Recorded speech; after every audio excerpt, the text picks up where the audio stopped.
good evening, good evening. Ooh, y'all look good tonight.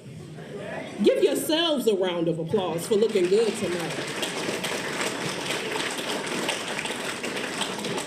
So first, before I formally jump into my remarks, I want to ask us to give a thank you to the MASH treble choir and the saxophone ensemble for the pre-dinner music. They were fantastic, right?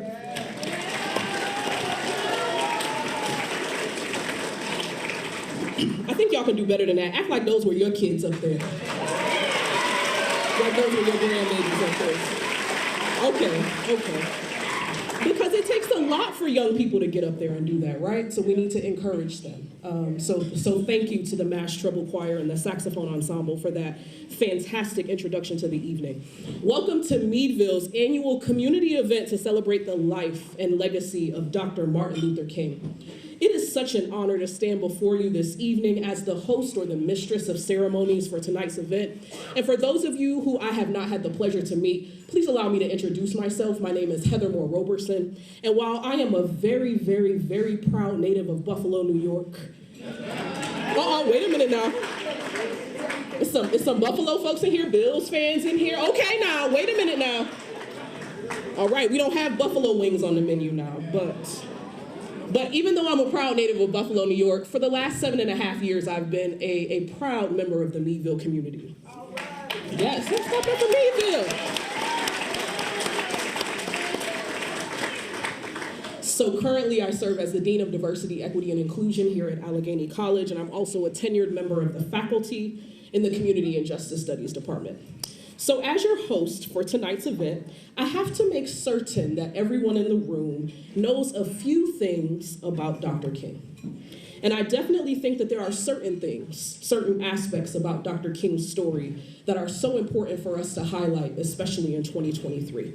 So please indulge me for a few moments as I reintroduce us to Dr. Martin Luther King Jr. Dr. King was a scholar and a justice worker who was thoroughly committed to fighting for equal rights for all people, especially Black and brown folks. Dr. King, get this, enrolled as an undergraduate at Morehouse College at the age of 15. Can you imagine? Where he graduated with a Bachelor of Arts degree in sociology at the age of 19. He received his PhD from Boston University in 1955 at the age of 26. During this time, he became a member of Alpha Phi Alpha Fraternity Incorporated, which is the first fraternity created for Black college-educated men. And what he is remembered most for is his commitment to nonviolent protest. But also think about this. Most of Dr. King's justice work took place while he was in his late 20s and his early 30s. I want you to sit with that for a second. Because I'm not going to talk about what I was doing in my late 20s and early 30s. But I wasn't leading a nation, right? Leading a nation towards justice. And that's something that I think is really important for us to consider, especially tonight. Here are some quotes that I remember most from Dr. King. From his book, Stride Toward Freedom, he said, "True peace is not merely the absence of tension, it is the presence of justice." In a letter from a Birmingham jail, he said, "Whatever affects one directly affects all indirectly." And lastly, from a 1962 speech at the Park Sheridan Hotel, he said, and this is personal for me tonight, if I can be vulnerable for a second, "Faith is taking the first step when you can't see the whole staircase." I feel like that's for somebody tonight. Let me say that one again. It's for me. Faith is taking the first step even when you can't see the whole staircase. So tonight, I encourage us to have more expansive understandings of freedom fighters, some expansive understandings that are far less sanitized. People like Dr. King were multidimensional human beings with more than just one story to tell. I hope that tonight and even afterwards, that you will consider learning more about the complexities of Dr. King, beyond just what the mainstream media wants us to remember about him. And since the title of today's celebration is The Beloved Neighborhood, I need to check in with all of us to make sure we're serving as good neighbors at tonight's event. So very quickly, we don't have all night. Turn to the person next to you and introduce yourself if you haven't already. No formalities, we don't need all of that. First name is sufficient. Yes, wonderful, fantastic. Okay. Now here's what you need to add. Here's the fun part. And add this, please.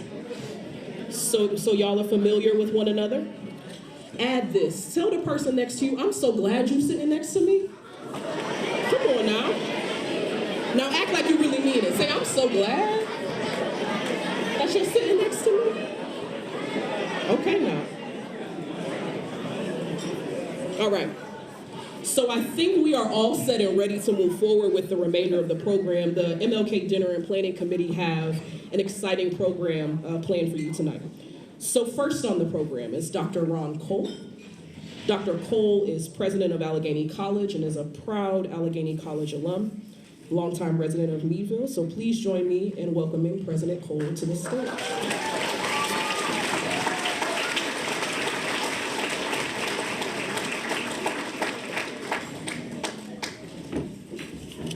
Thank you, Dr. Moore Roberson. Welcome, everybody. I want to formally welcome you to Allegheny College. We're so glad that you're here for this wonderful, wonderful community event, gathering in honor of Dr. Martin Luther King Jr.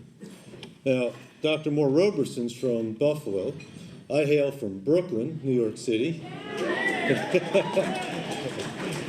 And I'm proud to have been living in Meadville for more than a quarter century, raising my family here, and feeling that this is truly my community, part of this community.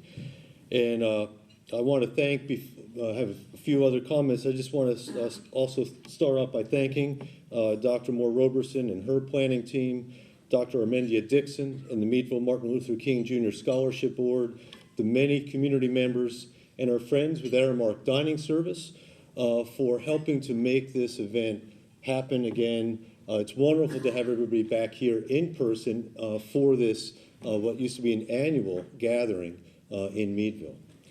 We're joining together in this place of higher education, and Dr. King spoke often about education, and has said that education is not only just about imparting intelligence, but also character. To think, for one, to teach one to think intensively and to think critically, to impart moral value as part of education. I believe that education in this manner is what transforms lives through a deep understanding of oneself, of others, and the world in which we live. I believe that education, broadly speaking, is woven into the fabric of a just society. Education can be an equalizer to empower freedom of thought and expression, and learning from each other, as we could do with these community events, is one of the best forms of education. I hope that you'll have the chance to learn from each other in conversation and through our guest speakers tonight. Practice the art of listening, to learn, to be deeply enough to be changed. That, to me, is the value of thinking of education. Once again, welcome to this amazing event. Thank you for everybody that helped to make this happen. And I'll turn it back now to Dr. Moore Roberson.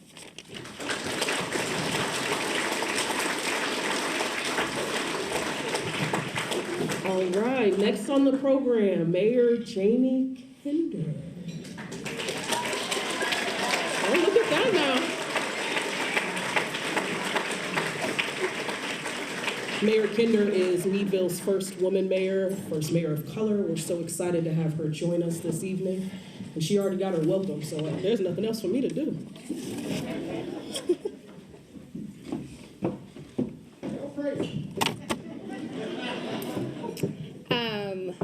Good evening. I always get called to give greetings, right? And give a proclamation. And I do have a proclamation. But what people often do is give me a second.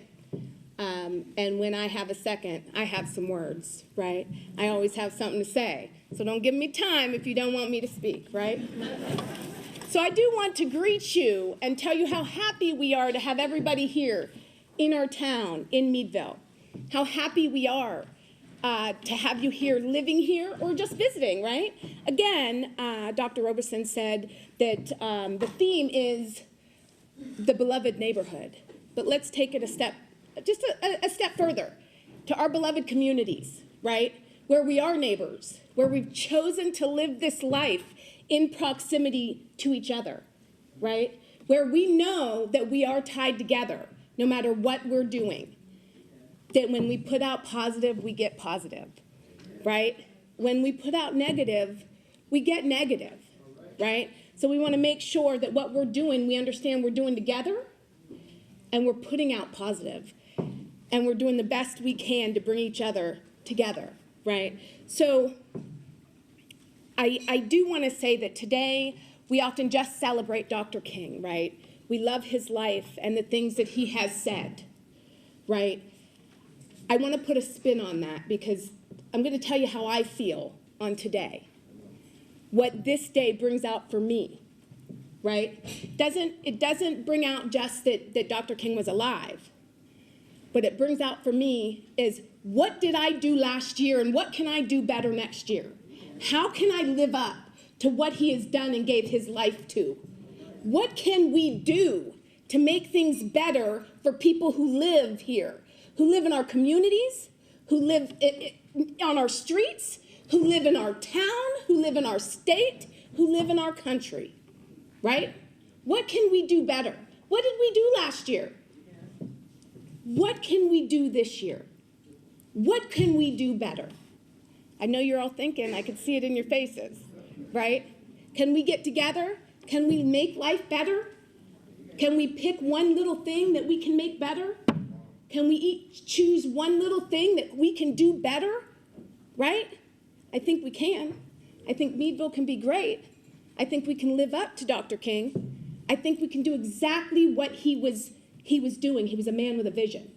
He was a man that looked into babies' eyes and said, I'm going to work to do better for you. I'm going to work to make this life better for you, right? And that's what we need to do. We need to sign that check. We need to do that work. We need to put that time in. We got babies here, right?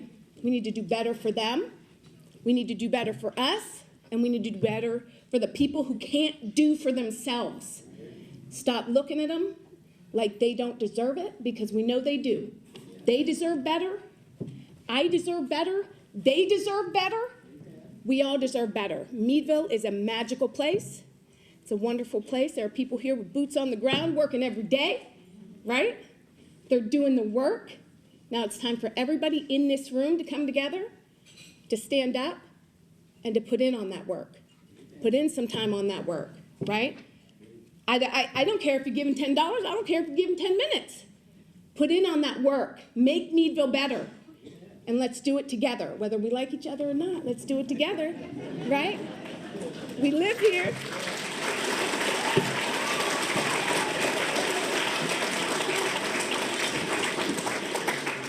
So I want to thank you for giving me a little bit of time.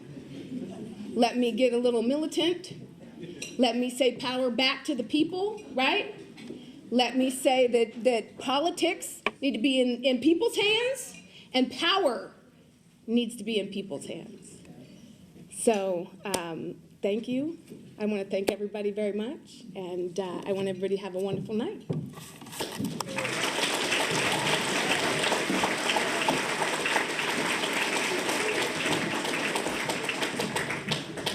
Thank you, Mayor Kinder. So next up, Reverend Sarah Roncolado will provide an invocation to set the atmosphere for tonight's event. The atmosphere.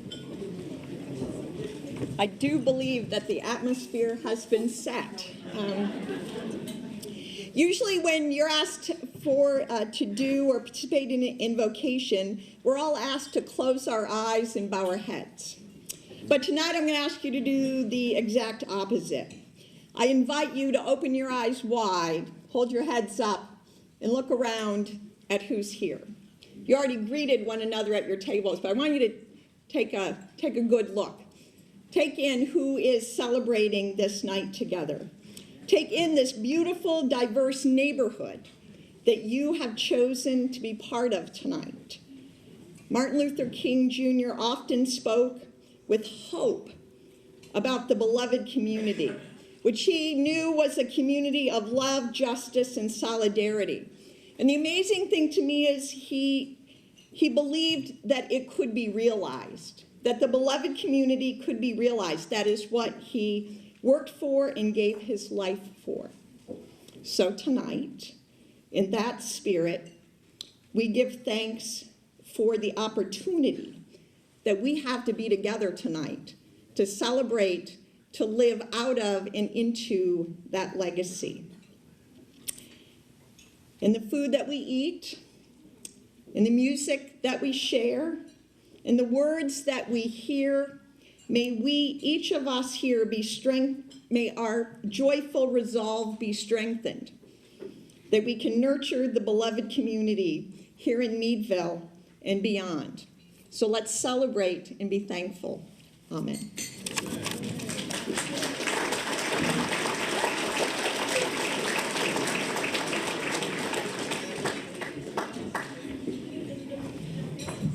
I told y'all she was going to set the atmosphere, right? All right, so next up, I'd like to welcome Reverend Burnett of United Faith Fellowship to the stage, please. Where's Reverend Burnett? He's coming.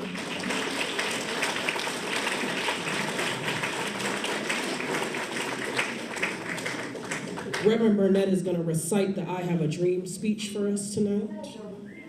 Oh, somebody said, come on, brother. All right, we got phones out. All right.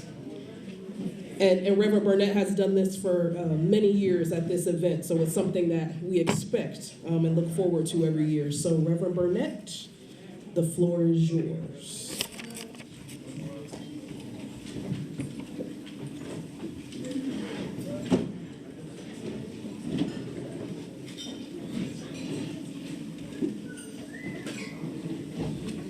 Good evening, everyone.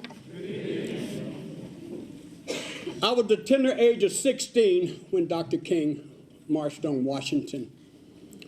And I had just got my first job as a result of his march, and I was very excited and I wanted to go, but I wasn't allowed to because I just started my job. But once I heard his speech, it just really just did something to me.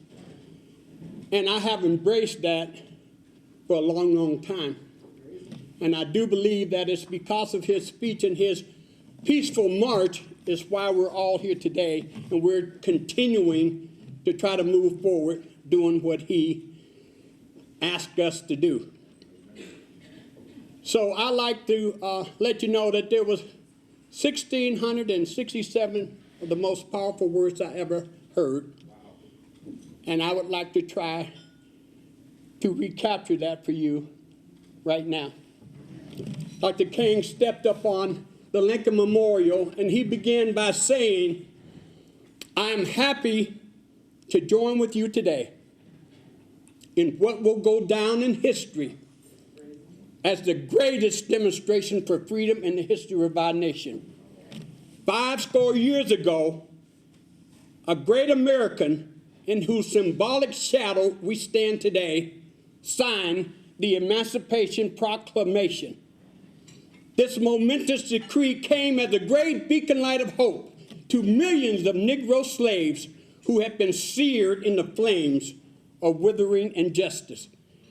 It came as a joyous daybreak to end the long night of their captivity. But 100 years later, the Negro still is not free. 100 years later, the life of the Negro is still sadly crippled by the manacles of segregation and the chains of discrimination. 100 years later, the Negro lives on a lonely island of poverty in the midst of a vast ocean of material prosperity. 100 years later, the Negro is languished in the corners of American society and finds himself in exile in his own land. And so we come here today to dramatize a shameful condition. In a sense, we have come to our nation's capital to cash a check. When the architects of our great republic wrote the magnificent words of the Constitution and the Declaration of Independence, they were signing a promissory note to which all American was to fall heir. This note was the promise that all men, yes, black men as well as white men, would be guaranteed the unalienable right to life, liberty, and the pursuit of happiness. It is very obvious today that America has defaulted on this promissory note insofar as her citizens of colors are concerned. Instead of honoring that sacred obligation, America has given the Negro a bad check, a check that has come back marked insufficient funds.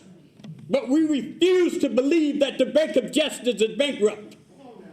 We refuse to believe that there's insufficient funds in the great vaults of opportunity of our nation. And so we have come here today to cash this check that will give us upon the man the riches of freedom and the security of justice. We have also come to this hallowed spot to remind America of the fierce urgency of now. This is no time to engage in the luxury of cooling off, nor to take the tranquilizing of gradualism. Now is the time to make real the promises of democracy. Now is the time to rise from the dark and desolate valley of segregation to the sunlit path of racial justice. Now is the time to lift our nation from the quicksand of racial injustice to the solid rock of brotherhood. Now is the time to make justice a reality for all of God's children. It would be fatal for America to overlook the urgency of the moment. This sweltering hot summer of the Negro's legitimate discontent will not pass until there is an invigorating autumn of freedom and justice. 1963 is not an end, but a beginning. Those who hoped that the Negro needed to blow off steam and now will be content will be in for a rude awakening if this nation returns to business as usual. There will neither be rest or tranquility in America until the Negro is guaranteed his citizenship right. The whirlwind of revolt will continue to rock the foundation of this nation until that bright day of justice emerges. But there's something I must say to my people who stands on the warm threshold that leads into the palace of justice. In the process of us gaining our rightful place, we must not be guilty of wrongful deed. Let us not seek to satisfy our thirst for freedom by drinking from the cup of bitterness and hatred. We must forever conduct our struggle on the high plane of dignity and discipline. We must not allow our creative protest to degenerate into physical violence. Again and again, we must rise to the majestic height of meeting physical force with soul force. The marvelous new militancy which has engulfed the Negro community must not lead us to a distrust of all white people. For many of our white brothers, as evidenced by their presence here today, have come to realize that their destiny is tied up with our destiny. And they have come to realize that their freedom is inextricably bound to our freedom. We cannot walk alone. And as we walk, we must make the pledge that we will always march forward. We cannot turn back. There are those who are asking the devotees of civil rights, when will you be satisfied? We can never be satisfied as long as the Negro is the victim of unspeakable horrors of police brutality. We can never be satisfied as long as our bodies, heavy with the fatigue of travel, cannot gain lodging in the motels of the highways or the hotels of the city. We cannot be satisfied as long as the Negro's basic mobility is from a smaller ghetto to a larger one. We can never be satisfied as long as our children are stripped of their selfhood and robbed of their dignity by signs stating for white only.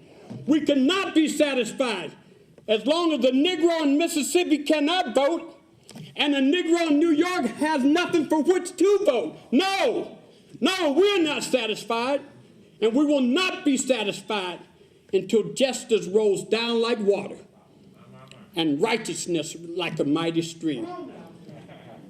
I am not unmindful that some of you have come here today out of great trials and tribulation. Some of you have come fresh from narrow jail cells. Some of you have come from areas where your quest for freedom left you battered by the storms of persecution and staggered by the winds of police brutality. You have been the veterans of creative suffering. Continue to walk with the faith that unearned suffering is redemptive. Go back to Mississippi. Go back to Alabama. Go back to South Carolina. Go back to Georgia. Go back to Louisiana. Go back to the slums and ghettos of our northern cities, knowing that this situation can and somehow will change. Let us not wallow in the sea of despair. Oh, I say to you today, my friends, so even though we face the difficulties of today and tomorrow, I still have a dream. It is a dream deeply rooted in the American dream. I have a dream that one day this nation will rise up and live out the true meaning of its creed. We hold these truths to be self-evident, that all men are created equal.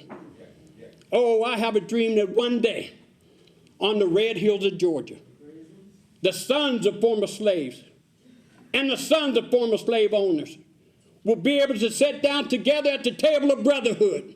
Oh, I have a dream. I have a dream that one day, even the state of Mississippi, a state sweltering with the heat of injustice, sweltering with the heat of oppression, will be transformed into an oasis of freedom and justice. Oh, I have a dream that one day my 4 little children will live in a nation where they will not be judged by the color of their skin, but by the contents of their character. I have a dream today. I have a dream that one day, down in Alabama, with this vicious racist, with his governor having his lips dripping with the words of interposition and nullification, one day right there in Alabama, little black boys and black girls will be able to join hands with little white boys and white girls as sisters and brothers. I have a dream today. I have a dream that one day every valley shall be exalted and every hill and mountain shall be made low. The rough places will be made plain and the crooked places will be made straight. And the glory of the Lord shall be revealed and all flesh shall see it together. This is our hope. This is the faith that I go back to the South with. With this faith, we will be able to hew out of the mountain of despair a stone of hope. With this faith, we will be able to transform the jangling discourse of our nation into a beautiful symphony of brotherhood. With this faith, we will be able to work together, to pray together, to struggle together, to go to jail together, to stand up for freedom today, together, knowing that one day we will be free. And this will be the day when all God's children can sing with new meaning, my country, 'tis of thee, sweet land of liberty, of thee I sing, land where my father died, land of the pilgrim's pride, from every mountainside, let freedom ring. And if America is to be a great nation, this must become true. So let freedom ring from the prodigious hilltops of New Hampshire. Let freedom ring from the mighty mountains of New York. Let freedom ring from the heightening Alleghenies of Pennsylvania. Let freedom ring from the snow-capped Rockies of Colorado. Let freedom ring from the curvaceous slopes of California. But not only that, let freedom ring from Stone Mountain of Georgia. Let freedom ring from Lookout Mountain of Tennessee. Let freedom ring from every hill and molehill in Mississippi, from every mountainside. Let freedom ring. And when this happens, and when we allow freedom ring, when we let it ring from every village and every hamlet, from every state and every city, we will be able to speed up that day with all of God's children, black men and white men, Jews and Gentiles, Protestants and Catholics will be able to join hands and sing in the words of the old Negro spiritual, free at last, free at last. Thank God Almighty, we're free at last.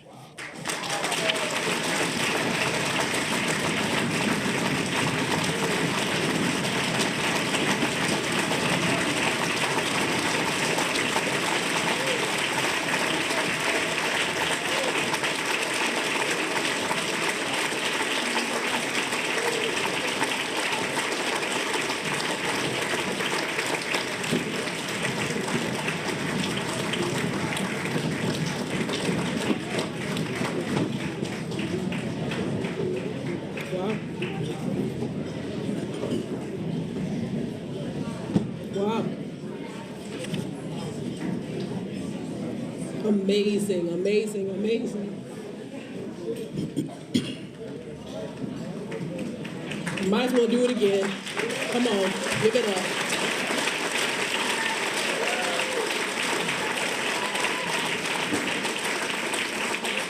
Reverend Burnett, thank you for that resounding rendition of the I Have a Dream speech. That's a great segue into what's next on the program. So where is the 2nd District Elementary School Choir? Where y'all at? Ooh, look at that. They raised their hands. They was ready to go. Come on, babies. Come on up. Led under the direction of Mrs. Tracy Balsamo. Mrs. Tracy, did I say your last name correctly? Okay. All right, let's give the babies a round of applause.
Give it up for 2nd District Elementary School Choir.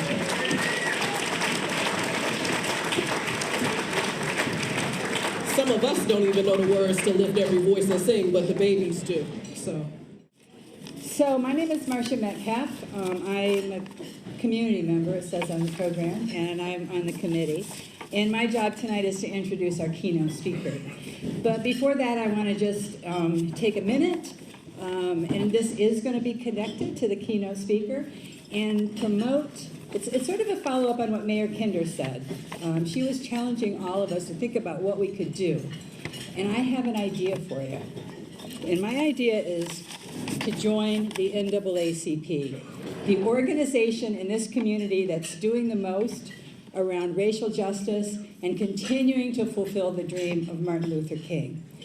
If you want to learn more about the NAACP, you can come to a free dinner this Friday night, 2 meals in 1 week. It's a potluck. It's at the FCCA at 5:30, and you will have a chance to learn about what we are doing and join in the effort. And I assure you, there is something for everybody to do in the NAACP to keep the dream alive and to create the beloved community right here in Meadville. Many of you probably know our keynote speaker tonight. He's the superintendent of Crawford Central School District. For those of you who don't, you're going to have the opportunity to get to know him a little bit tonight through his remarks. He has been our superintendent for the last 8 years. You can see in your programs that he has multiple degrees in education. He also participates regularly in a variety of leadership development opportunities and has been a mentor to many other emerging leaders in the field of education. I don't know how you possibly have the time to do it all, Tom. He's just said he'd never sleep, so that might be part of it. And I've had the opportunity to get to know him over the last 5 years. I can't believe we've been working together that long, through the work of the NAACP Education Committee. And doing that work, Mr. Washington has been really a facilitator and a promoter of the concerns that we have brought to him. And those have been things like the lack of equity in disciplinary action for children, particularly children of color, inequity in transportation and busing, making sure that all of our children who need rides to school get them. He's made considerable progress in that area, and also with respect to community engagement in the curriculum. He is, during that work, I've come to know him as a man of courage, of integrity, and someone who's really committed to creating the beloved community within our school district. He really is very committed to making sure that all of our children, no matter who they are, have equal access to the opportunity to be the best that they can be and to be the future citizens with the courage and the creativity that we so need in this world right now. So without further ado, it's my pleasure to introduce Mr. Tom Washington, Superintendent of Crawford Central School District.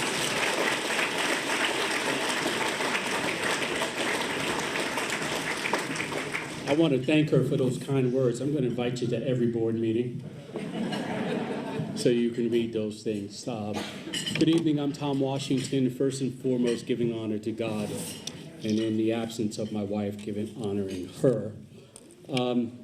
So I went to a Zoom meeting with Marcia Metcalf and Reverend Sarah Von Colato and Dr. Dixon and Dr. Moore Robeson, and I said, I am not going to be the keynote speaker at this event. You can see I won. Have you ever told Dr. Dixon no? Has anybody ever told Dr. Dixon no? Somebody should have told me. I've only been here 8 years. Somebody should have told me. You should have warned me. Why do you need a keynote speaker after listening to Reverend Burnett? You don't need a keynote speaker, right? Let's give him a hand for that. You know,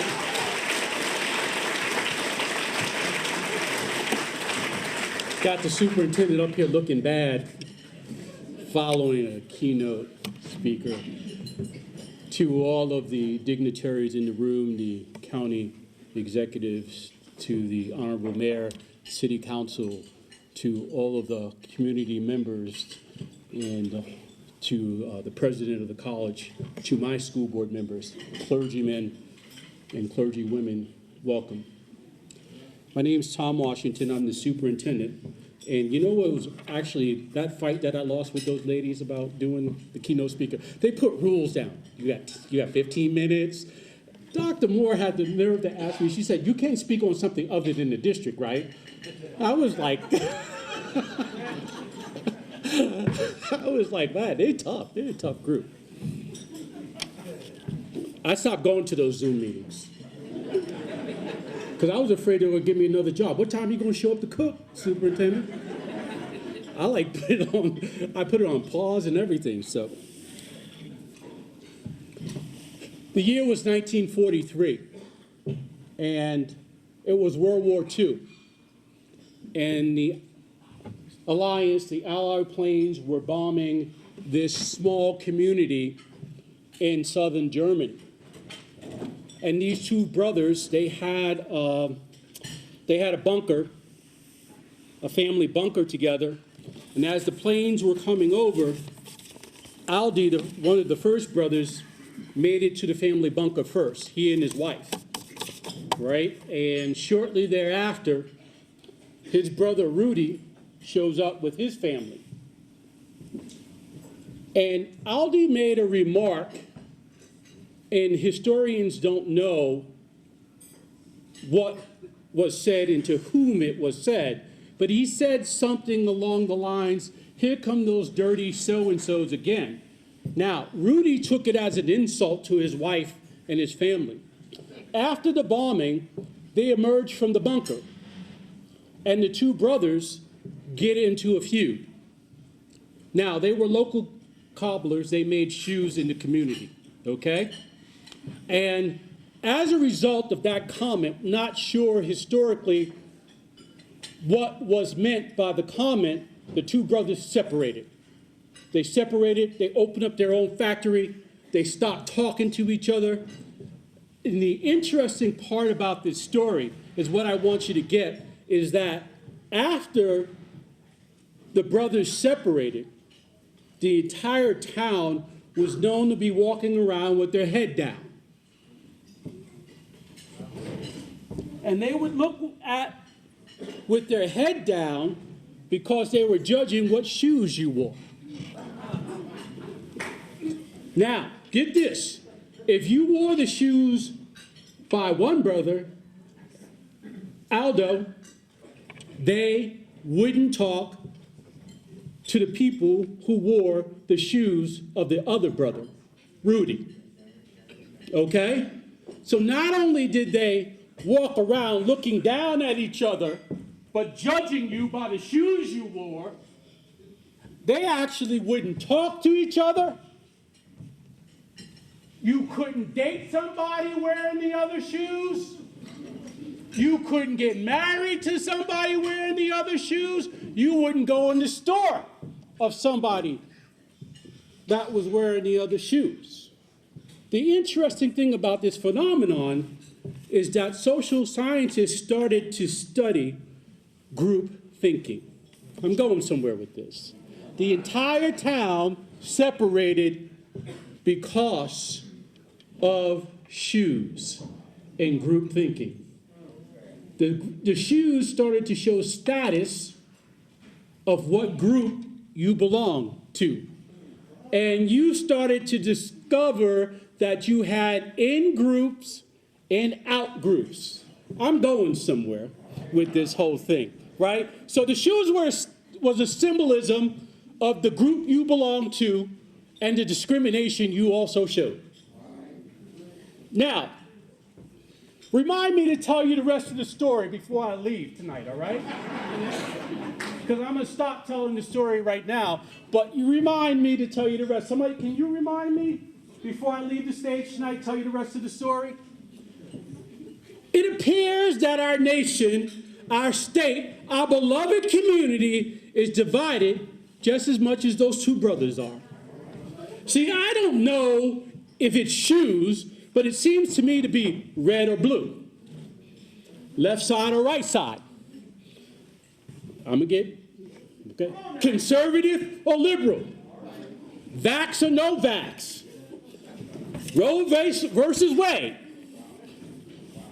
Bury our history or reflect on our history?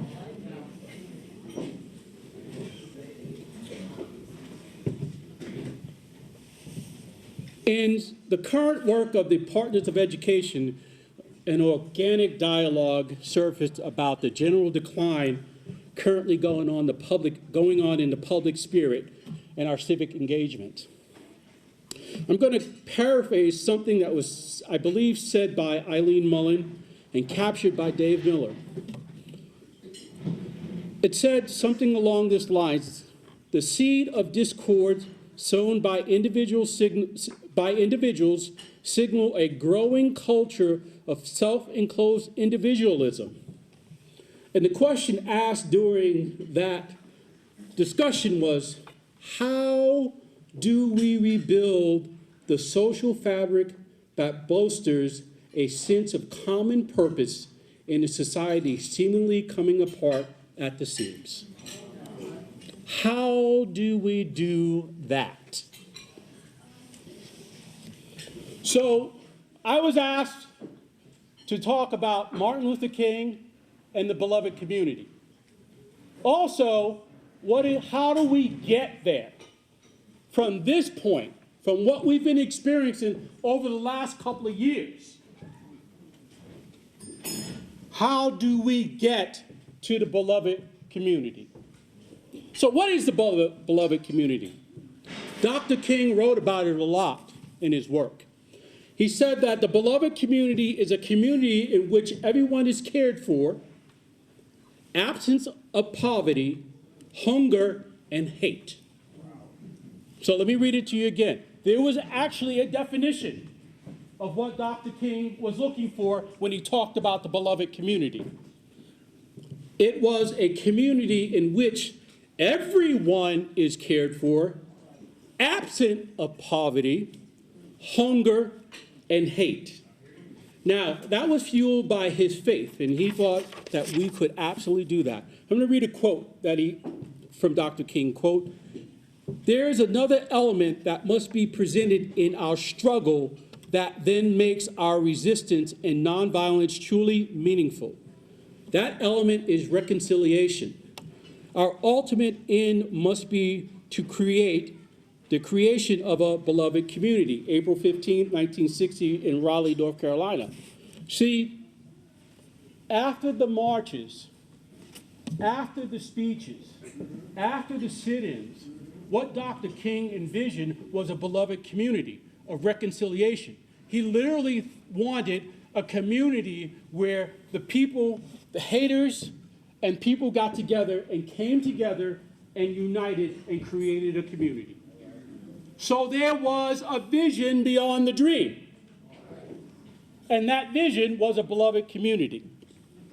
So, another quote that he said, "The ultimate end of violence is to defeat the opponent.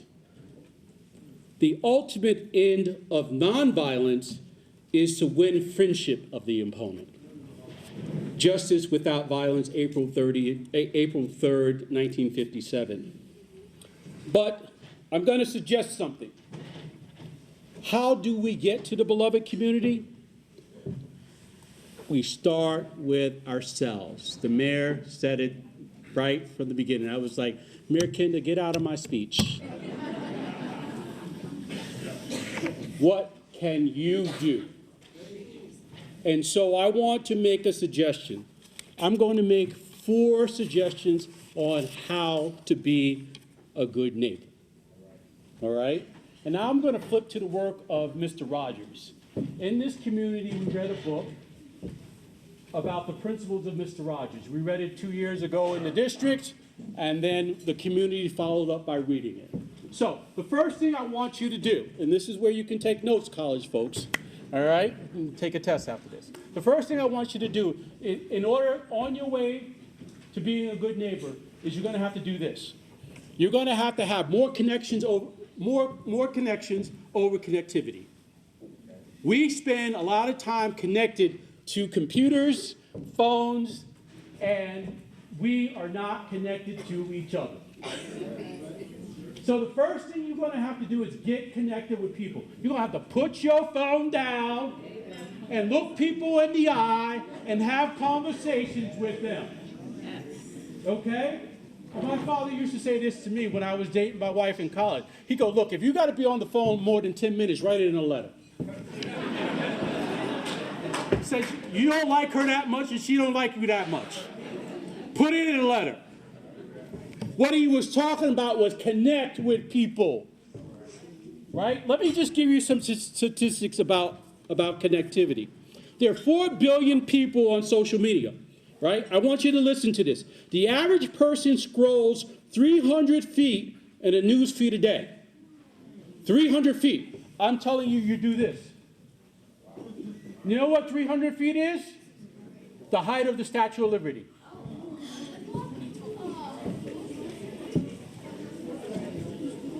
You spend 300 feet in your news feed every day, the height of the Statue of Liberty, scrolling through things. Now, here's the thing I want to point out, right? That's 600 times on the average phone, what they said. So that means you do this 600 times a day. I'm surprised we don't have broken fingers or something. 600 times a day. That's crazy when you think about it, right? Here's the problem. You're not doing anything of depth when you're doing that. You're not reading anything. You're not going into depth with anything if you're doing that. Does that make sense to everybody? Yeah. So the first thing I want you to do in being a good neighbor is put your phone down and connect with people. We found that coming off the pandemic. We worked really hard to get kids connectivity, right? Because we needed them to learn.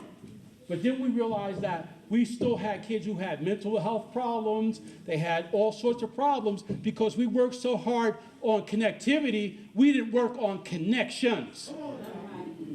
And that's what I need you to work on if you're going to be a good neighbor in this community on our way to becoming a beloved person in this beloved community. The second thing I want you to do, if you're going to be a good neighbor, beyond making connections and putting your phone down, is that I need you to listen deeply to people. Listen deeply to people. Now, this is what Fred Rogers said. I'm quoting him. I've come to understand that listening is one of the most important things we can do for one another. Whether that other be an adult or a child, our engagement in listening to who that is can often be our greatest gift to that person. Whether that person is speaking, now I want you to listen to this part. Whether that person is speaking or playing or dancing or building or singing or painting, if we care, we should listen. End quote. Deep listening is rooted in compassion rather than criticism. Go back, right, left, blue, red, blue, right? You got me? Right? It's rooted in compassion and not criticism. Deep listening is rooted in compassion and not criticism. For heaven's sakes, I get a lot of criticism as a superintendent. So I know what we're talking about. Listen, deep listening ensures that people feel acknowledged, valued, seen, and heard. When I was a freshman at SUNY Potsdam, I was one of the few African Americans on the campus. And what I realized when I walked through that campus, it was the size of Edinburgh, maybe a little bit bigger than Edinburgh. But what I realized when I walked through that campus as an African American male, nobody made eye contact with me. I would walk through the quad, I would walk through classes, and I realized that people, when they saw me coming, they put their head down. Right? Y'all understand what I'm saying? So I tried something different. I started saying good morning. When people walked by me and they put their head down, I said good morning. When you walk by me, I would say, good morning, right? Good morning, thank you. Thank you. Walk by me, I would say, good morning. I would say, good morning. And then what happened was I realized that as I approached people and I said, good morning, in about 2 months, people would start saying, well, good morning to me. But I got their head up. I got their head up. And I got them looking at me. And I got them looking in my eyes. Listen, people want to feel valued. If you're going to be a good neighbor, you got to look into the eyes of your neighbor. Make them feel valued. Acknowledge them. Am I making sense? Am I making sense to you? Okay. So I just want to make sure. So deep listening ensures that people feel acknowledged, valued, seen, and heard. Now, the third principle I want you to take with you is this. If you want to be a good neighbor, you need to put down that phone, right? Connect with people, right? You want to listen deeply. Listen, the third thing I want you to do is use some loving speech. Loving speech. So let me tell you what we're defining this as. It means we should speak with a tone of grace by using softer words instead of the rhetoric we hear in the media and from the political world. That's it right there. That's all you have to do. Rather than using the rhetoric you hear in media and from the political world, use a tone of grace. Use a tone of grace. Listen, I always say this. This is something I always say. This is not in my speech. The difference between me saying yes, dear, and yes, dear, the difference is dinner. Y'all married people know what I'm talking about. Y'all married people know what I'm talking about, because I roll up there like, yes, dear. I might not eat for 2 days. Right? Soften your speech with grace when you're dealing with people. Listen, I say this to my people all the time. The toss is more important than the catch. Let me tell you what that principle, that's one of my own principles. You won't find that anywhere. That's a Tom Washingtonism. The toss is more important than the catch. And that toss, what I just said to you, yes, dear, and yes, dear, that's the toss. The toss is more important than the catch, because how you set up the toss will determine if you eat. How you set up the toss will determine if you get in the house, right? How you set up the toss. The toss is more important than the catch. What you say and how you say it. Look, your words are only 7% of the message. The other 93% is your tone, your body, and everything else. Your facial expression. You know, how many fight, look, I've been a principal. What y'all fighting over? She looked at me. And so what? I looked at her. So I was like, y'all looked at each other? We ain't here fighting because y'all looked at each other? You know what I used to say, something my father used to say? I said, well, you must look pretty because nobody looked at ugly things. Right? She looked at me. And they fighting over that. The toss is more important than the catch. 93% of our fights start over this: body, tone, and language. Listen, when you go out to be a good neighbor, the most important thing two things I want you to remember is this. Don't be so right you're rude. I'm going to say it again to you. When you go out to be friends, or be a good neighbor, and you go out to talk to your neighbor, don't be so right you're rude. Don't talk about just your side, your attitude, and everything else, your feelings, that you're so right that you're rude, because nobody hears what you have to say when you're rude. And I don't care how right you are, nobody hears what you have to say when you're rude. So don't be so right that you're rude. Now, you might be right. Listen, I'm right a lot in my marriage. I just don't tell her. I just don't say nothing. I don't say anything. We were at Pittsburgh Airport one time, and we were at Southwest, and my wife was telling me we had to go over here. You know how they do Southwest do, right? They don't have any boarding. You got to get numbers and all that stuff. And I knew I was standing on the right side. And she was like, we got to go over here. We got to go over here. I didn't say a word. I just stood in my spot. She went over, sat on her spot, came on back and everything, and this lady looked at me, she said, y'all must have been married for a long time. We're coming up on 35 years. And she said, you guys must have been married for a long time. And I said, why you say that? She goes, because you didn't say a word. You just stood right there. You let her go all the way around, and she came back. And I said, yeah, I'm right a lot, but I don't tell her. So don't be so right you're rude. And listen, I want you to understand when you go out in the neighborhood, like these people were looking down at the shoes and they were judging people by their shoes. Listen, when you label somebody, here's the thing that happens when you label somebody, and this is important to understand. Not only do you label them and you have expectations, but the unintended consequences of the labeling is that you don't expect other things. Now, let me explain this so it makes sense to you. If you say somebody is, I'm going to use this term, I'm not calling anybody. If you say somebody's ugly, then you don't expect them to be pretty.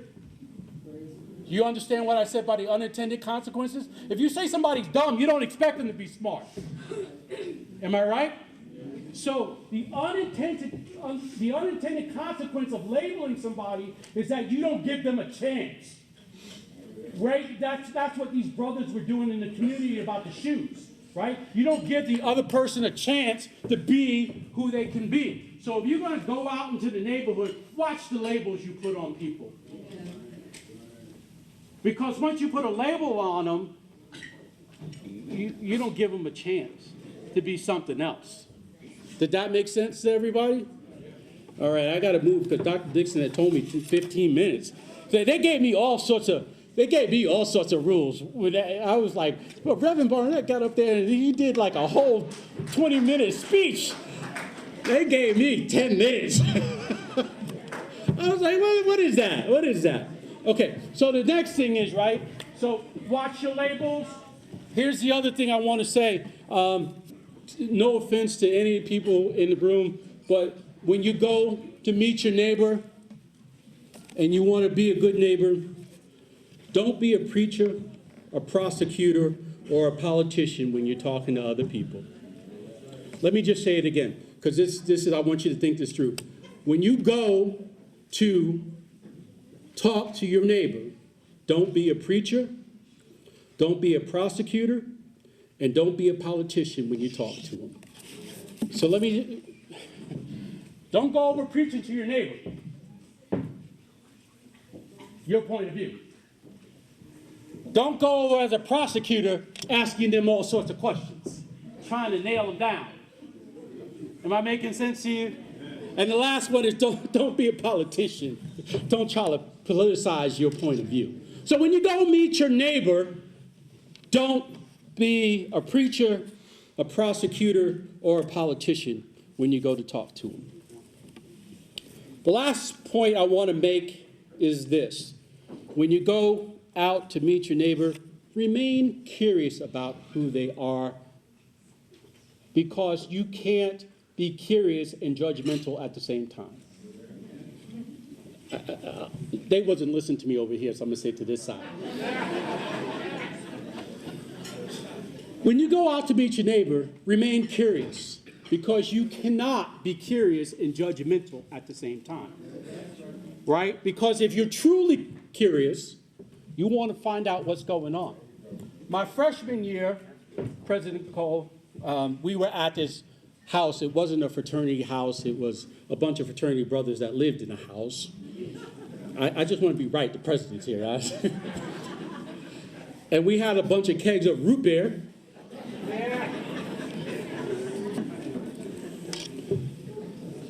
And we were doing what college students do. We were hanging out. And at the time, we were playing backgammon, okay? And we were playing backgammon, and people were meeting at the backgammon table and all that good stuff. So I'm playing this guy who kind of, it was weird because he kept looking at me throughout the party and all that good stuff. And so we meet at the table, and I sit down, and he sits down, and he says to me, I just want to let you know I'm prejudiced. That's what he said to me. Right? He said, I just want to let you know I'm prejudiced. I looked at him and I said, I just want to let you know I'm not. Are you going to play? Are you going to play? What you going to do? So after a few root beers, President Cole,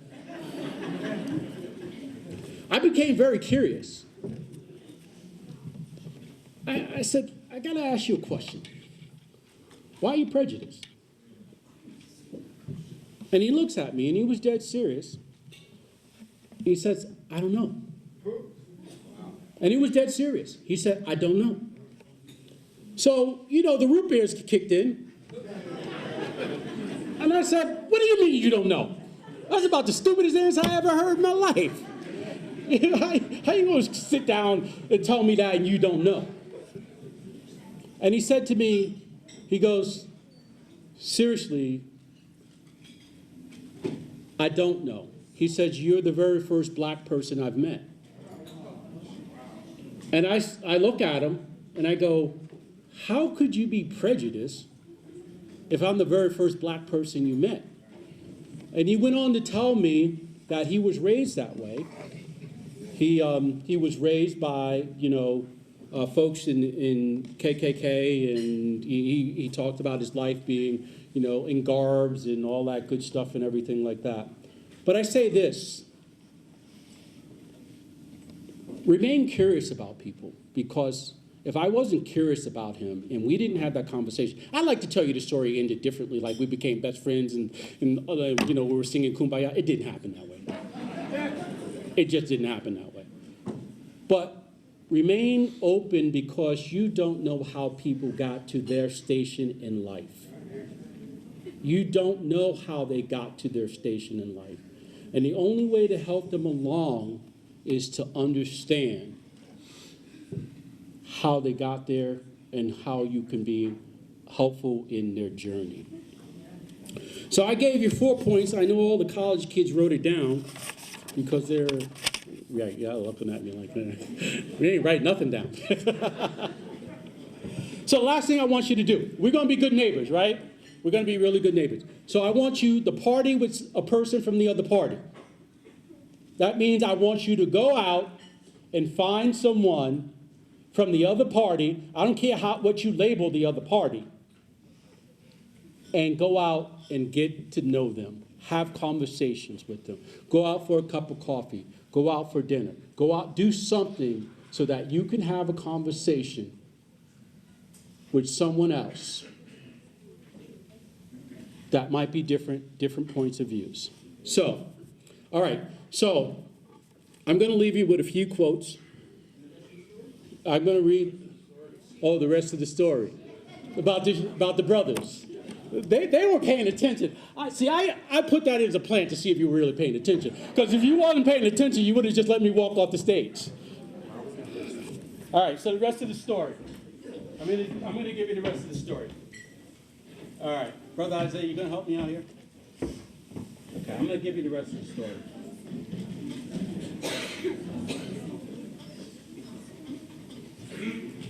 So, the interesting piece of this story, I'm going to take off my shoes here.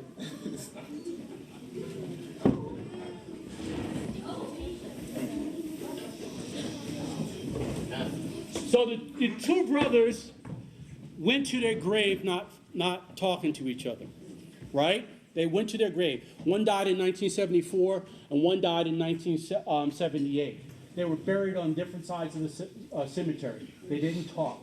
Now, what I want you to get in this visualization, I'm going to come over there on that side. I'm going to show you what the whole town split over. Do you see the square toe here? The square toe? And do you see the round toe? Right? Do you see that? The entire town split over that. The entire town split over that. Come on, we're going to show you over here. Look. Okay. The square toe, you see the square? The squareness? Yeah, I'm old, man. You're holding my leg up here. I'm my fault. Right? You see the squareness of the shoe? You see the squareness of the shoe? Look at the roundness of, look, he can do it all by himself. Your seat around us? Thank you. No problem.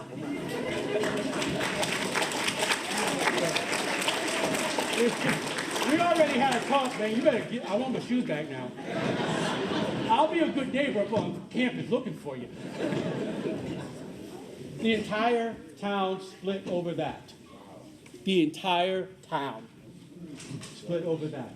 Doesn't it sound as crazy as some of our own divisions in the beloved community, in our commonwealth, in our nation? Doesn't it sound just as crazy to split over those types of issues? Now, one brother, Addy, was the founder of Adidas. He is the founder and creator of Adidas Shoe Company. The other brother, do you know who the other brother was? Who? Who said Nike? Who said Nike? Okay, I'll give you one more guess. Puma. The other brother created Puma. And they went to their graves not talking to each other over issues that nobody really truly understood. So tonight, I want to thank you for listening and indulging me.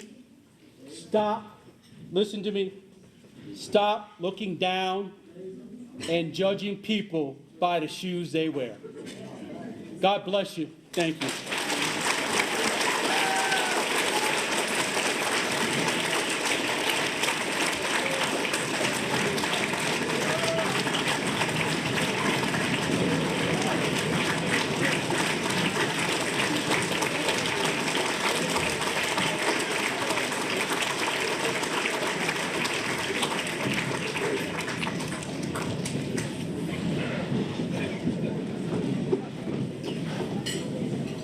Thank you, Superintendent Washington. A couple of acknowledgements before we move forward in our program. We have some special guests. Everyone in here is a special guest.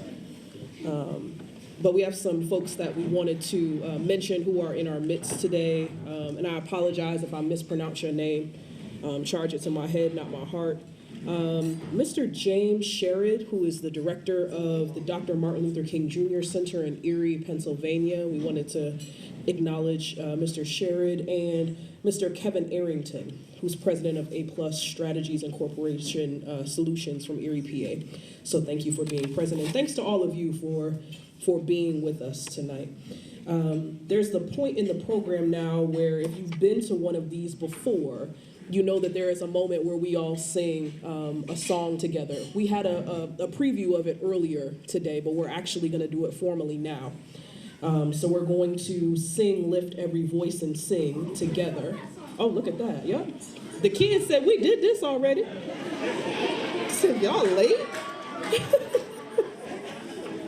I love the babies. So if you are, you the baby to me. That's a term of endearment, but I get it. I get it.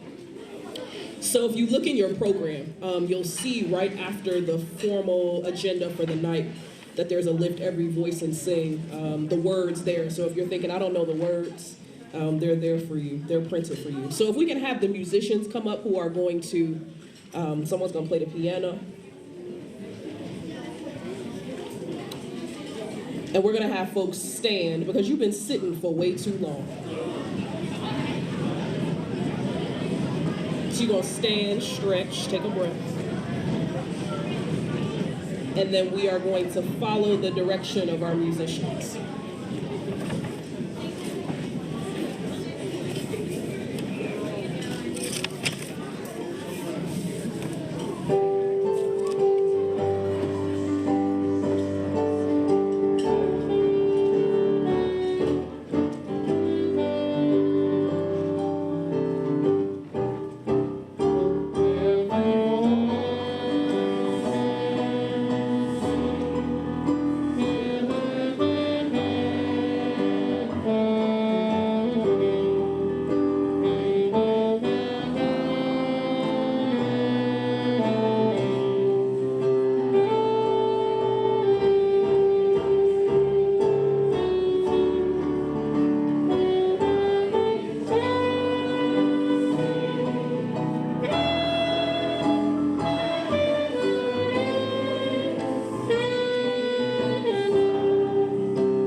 you can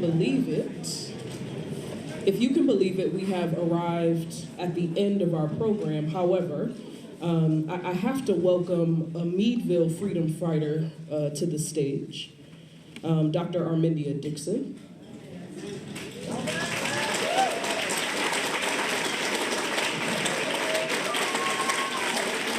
Y'all can get on y'all feet for Dr. Dixon. I mean, Dr. Dixon is a freedom fighter. Mr. Washington must have taken my vote. You need it? I think he took my vote. You need it? Yeah, I put my speeches in. Dr. Dixon is the president and founder of the MLK Scholarship Fund here in Meadville. And she is going to close us out tonight for this wonderful occasion. Thank you, Dr. Robertson. You know what? Mr. Washington, I don't know, Mr. Washington is really punishing me tonight. He took my speech. And we did tell him to speak as long as he liked. I tell you, we just had a good time tonight. So, good evening, everyone. Hasn't this been an exciting, beautiful celebration of Dr. Martin Luther King Jr.'s birthday? All right. Months ago, we reached out to the people you have heard on the program today. And I want each person who participated on this program to stand right now. Will you please stand? All right. Woo. My goodness. Thank you so much. Now, children and youth, I want you to really listen up as we continue the acknowledgments, because we are going to need your help. There are so many people in the neighborhood who surround us with their love and protection, who make this a beautiful city. There are your parents, your first teachers, and your lifelong teachers. Will all the parents of these children stand and remain standing? Parents, stand up. All right.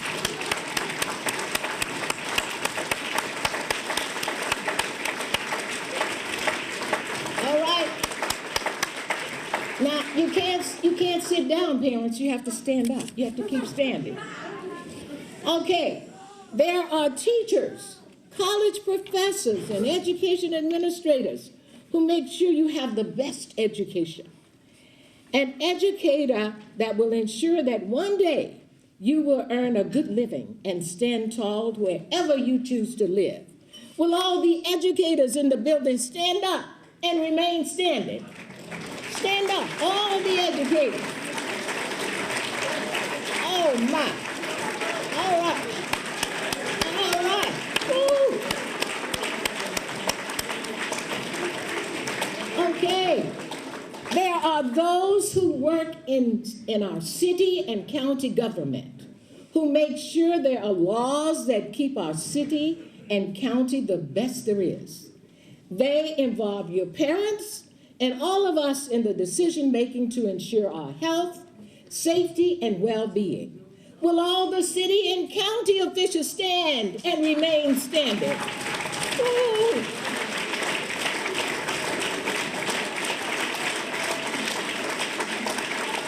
All right. There is the media that lets us know what is going on in our community and ways we may keep doing our part, even as children and youth. We want you to start early giving back.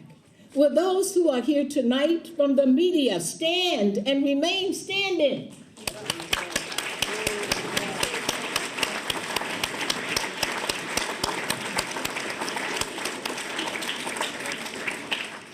When we do great things in our beloved community, there are others beyond our borders who are connecting with us. Will Mr. James Sherrod, director of the Dr. Martin Luther King Jr. Center in Erie, please stand? Okay.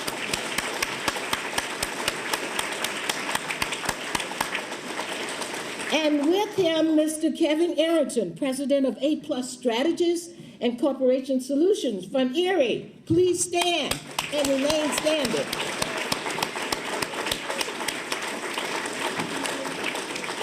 There is Aramark Food Service Vendors. Where are you, Aramark? Come on out and let us see you. Okay. Okay. All right. And then there are people who are in nonprofit organizations and service organizations who surround us with their love also. Will you stand, please? All right.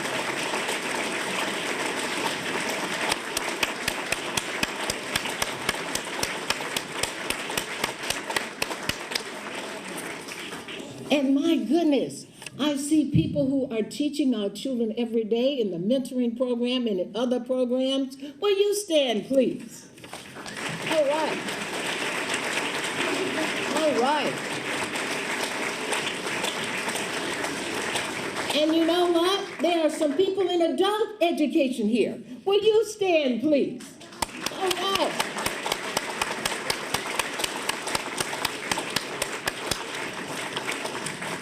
And I see some musicians over here who didn't stand. Will you stand, please? We have some great musicians in the house. Okay. All right. And you know what? United Faith Fellowship Church is in the house. And they are some history makers about this beloved community. Will you stand, please?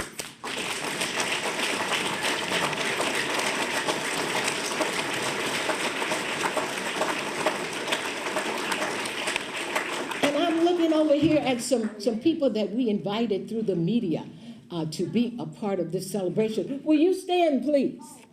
All right, over to my left. Yeah.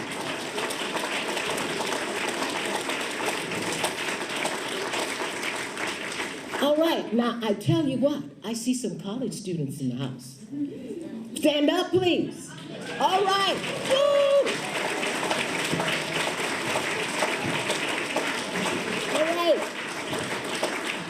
And you know what? I still see some parents who didn't remain standing, but if you're tired, I can understand, but, you know, we want to be sure.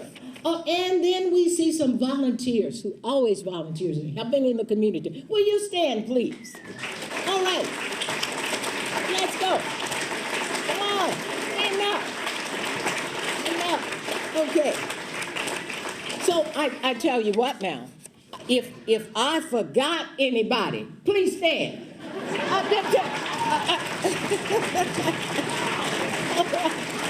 right. Okay.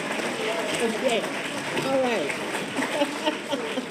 Okay. Attorney Mason, I didn't see you stand. You know, you're in the house. Come on. All right. Okay. You know what? I am sure you know that this celebration would not have returned without the work of the committee who spent months planning a way to revive this celebration so dear to our hearts. So will these people please stand? Dr. Heather Moore Roberson. Oh my goodness.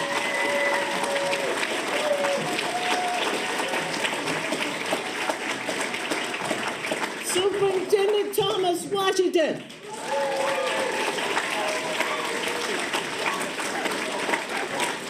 Reverend Sarah Roncolada. Mrs. Marsha Metcalf. All right. Now, I think you may be seated, those of you who are standing. Okay, but, children and youth, I told you we would need your help. I want all children and youth to stand at this time. Okay.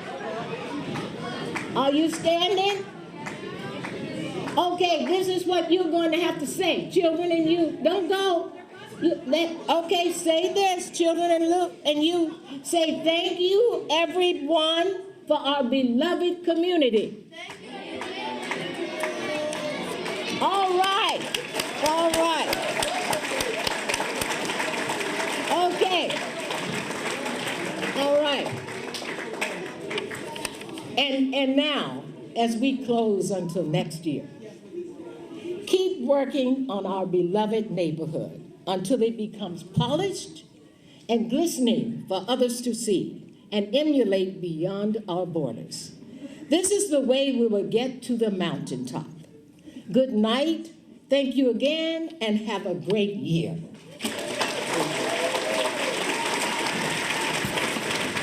Thank you.